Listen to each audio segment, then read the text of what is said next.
I am Dr. Jaime Romo. I'm an author, an educator, and a wounded healer. And I've created a course called If You Want to Fly Higher, You Must Be Lighter. You may know that there's a crisis in society related to child sexual abuse. In crisis, you can break out into a couple parts, meaning danger and opportunity.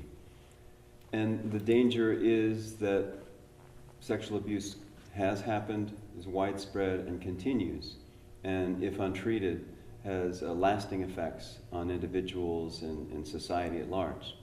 The opportunity is for us to break the silence and to work together in very thoughtful ways and supportive ways to recognize past abuse, to reconcile those different life experiences, to integrate them, and then to let those be transformative, let those be something that help us to be more than we ever thought we could be, to actually be whole, to be healthy, to be happy and healed. And so that's why I talk about being a wounded healer. It comes from taking my own experience of abuse and walking through those stages. And as a result of my own learning process and working with hundreds of survivors and all across the country, all across the world really, I've come to learn some shared experiences, some shared resources, and I've put those together as a kind of a map in this course. So that's the solution. There is a problem and there is a solution that we can work together with our experiences to not just be more whole and healthy for ourselves, but to help society heal. That's really the role of a wounded healer, is to take our own experiences and to help others and to help society. And so what I've learned in my background as a teacher educator, as a researcher, and as a wounded healer, is that the ways that people have treated adults who have child sexual abuse experience has often not been real helpful. Susan Clancy has a book called The Trauma Myth. And she says, we've been dealing with trauma as if it's the same as child sexual abuse, and we've got it wrong. And actually I've done some trainings for psychologists and therapists coming from a wounded healer perspective that helps us to rethink how we can help each other to go forward. What Susan Clancy says is that one thing that they've learned is that it's not a direct relationship between just trauma, what happens to somebody, and the impact on that person. And in fact, betrayal is one of the biggest ways that people are harmed and the ways that people have lasting impact and suffering. And so with child sexual abuse, since most of the abuse comes from people who are familiar and trusted, that is a real setup for betrayal, and that has lasting impact, much different from accidents or things that happen suddenly.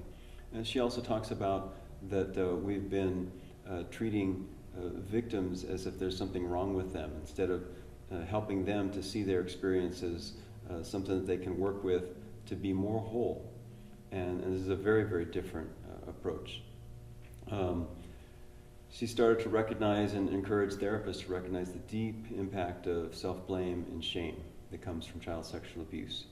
And it helps people to understand that one of the reasons that people don't report for such a long time is that people don't understand the experience. Besides perhaps being threatened for perhaps not having a language, real understanding of what happened at that time, that as adults then we can understand differently, and so we reconceptualize that. And that's when then rage and all this attention then can be brought forward as adults. And so in one of my presentations for psychologists and therapists, I talk about liberation psychology. And so that's really the approach of this course, coming from the place of from people who have been exploited, been used, been harmed, to work with others to liberate ourselves. So we don't have just an ongoing treatment, but we are part of the solution. And this is a huge shift. I'd like to talk a little bit about the course itself. It started off as a workbook called Healing the Sexual Abuse Heart, a workbook for survivors, thrivers, and supporters. And it's evolved into this course. The workbook itself is autoethnographic, meaning I start with my own experience, and I have some background in formal research and education. That's a tricky kind of research, but I've incorporated others' research and others' voices to help kind of create a map for people. It's guided by some research questions. So we start off with what is going on in each chapter. How did that happen? What are the implications of that? And then what's next? And a way of thinking of that in research terms in different words would be what, so what, and then now what? And I know from my experience in working with lots of survivors who come to meetings, and that we can also often recycle experiences and not really get to the now what. You know, we can get to the what's going on or how it's impacted us, but not to what's going to help us to move forward. And so this workbook is divided into 5 chapters, and the course would just use the first 4. And so that is victimhood, you know, living in the there and then, often being re-traumatized daily by other kinds of boundary violations or triggers that happen. Survivorhood is chapter 2, and that's living in the here and then, often. Being triggered by past experiences, living crisis moment to moment, instead of being victimized by others, maybe re-victimizing ourselves. Chapter 3 is really important and transitional, the survivor-thriverhood. And that's where we start to take more responsibility for ourselves. And so I think of victimhood as mourning the past, survivorhood of mourning the present, and this survivor-thriverhood really choosing to live fully, to live in a whole and healed and healthy way. Chapter 4 is thriving. And so we have recognized past experience, we've reconciled that, we've begun to work with it, integrate it, and now that becomes expansive and we become resources for others. And so we talk about being wounded healers and reintegrating a deeper sense of our spiritual self along with the other aspects of ourself. The first part of the course, and relates to chapter 1, is broken into 4 parts. The first is kind of an intro. The second will be a presentation with me. And the third part will be exercises that come from the workbook. And the fourth part will be then what's next.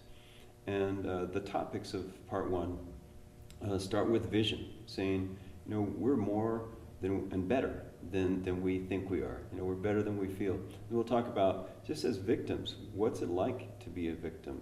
And how can we understand that as part of the continuum? The next topic is reprogramming our negative core beliefs. And that's huge. You know, as we think, that influences how we work with ourselves and with others. And we'll talk some about the mechanics of our thinking and how we can start to expand that and take care of ourselves to be healthier and more compassionate for ourselves. The next is the process of taking responsibility. The next is developing healthier boundaries, which is a huge critical piece of recovery. We've been profoundly impacted by sexual abuse that really harms boundaries. And that alone, to improve, will make a significant improvement in our lives. And the last in part 1 is trust issues. There are many more themes for part 1, but those are a good starting point. Part 2 is survivorhood. And that starts off with, what do I want? Part 1 deals with the question of who am I, a real core question. Part 2 deals with that core question of what do I want? And so that's how we start that module. Following that is self-sabotage, just really looking critically, honestly at ways that we hurt ourselves, the ways that we've been set up and programmed, and the ways that we've internalized this negative kind of living, and then taking responsibility for it. Part 3 is understanding triggers and really planning thoughtfully to take care of ourselves when we do have triggers, because those are ongoing to different degrees. The fourth part of survivorhood is giving and receiving. And that's a real important topic because it's often easier for us to give or to take care of others rather than to be vulnerable and to receive, and both are critical. And finally, the ABCs of health. I don't mean just the basics, I mean any behavioral change, and we talk about other acronyms in that as well. Part 3 is that critical survivor-thriver change. And those topics start with the F word, forgiveness. Beginning with ourselves, of course. The module 2 of part 3, Survivor Thriverhood, is detaching in a positive way. And so this is the beginning of us really beginning to take responsibility for ourselves and manage our boundaries and being able to be in areas without being triggered and being present without being kind of hooked into things.